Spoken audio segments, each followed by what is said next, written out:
Hi, we're Jay and Laura LaFoon. We're from Alma, Michigan. We've been married 26 years, and probably for the first 15 years of our marriage, our sex life was a struggle, I grew up in a very religious home, and was always told that once you save yourself for marriage, and once you do that, then sex is going to be all the time. I mean, at least that's what my male brain thought. I thought we were going to have sex all the time. Laura grew up in the deep South, and as a result, never really talked about sex, and never really thought it was a big part of marriage. I was like, what's the big deal? What's the big deal? Probably because I wasn't a very good lover early on. In fact, most likely I wasn't. I don't know. Can't remember that far. But the reality is, Laura had a habit that really bothered me, and it was a habit she developed in high school, and she carried it through college, and that was she read herself to sleep every night. And she brought this book to bed, and it would be every night she would roll over and she would start reading her book. And it was a great source of frustration for us, for me. She really didn't know anything about it. And then finally one day I said to her, and it probably wasn't the best way to handle the situation, but I said to her, so are you going to make love to your book tonight, or are you going to make love to me? And that was kind of when you put it like that, I'm going to make love to my book. No.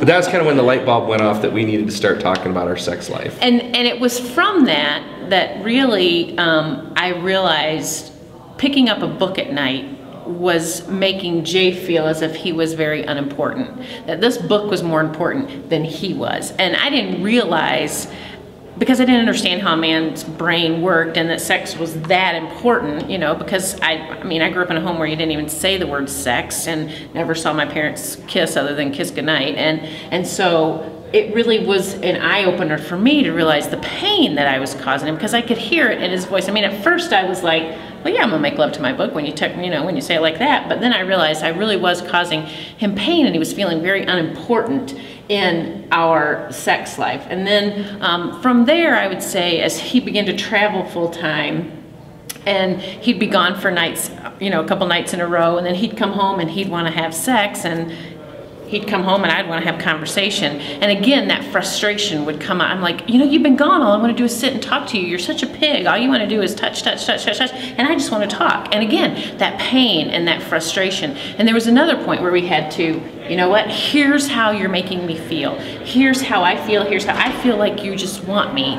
I'm just a piece of meat. And he was saying, you don't want me at all, and I've been gone. Did you not miss me? So again, it's that male-female brain really sees things very differently, but the pain is still real. The frustration is still real. And we really had to just open up and say, here's how I feel when you do that. We're either going to fix this, or we're going to struggle with it the rest of our life. And we haven't fixed it, I don't think, because it's an ongoing process. I mean, I think with anything in life, once you feel like you got it down, it turns and goes the other way. But again, even now, traveling, both of us full time, and we're gone every weekend, and we're in hotel rooms, and people think, wow, that's really a nice thing to do. No, it's not. We're working. And and even when we first started traveling, he had that thought, well, we're in a hotel when we're away from the kids, we should be having sex. I'm going, you've got to be joking. I'm exhausted.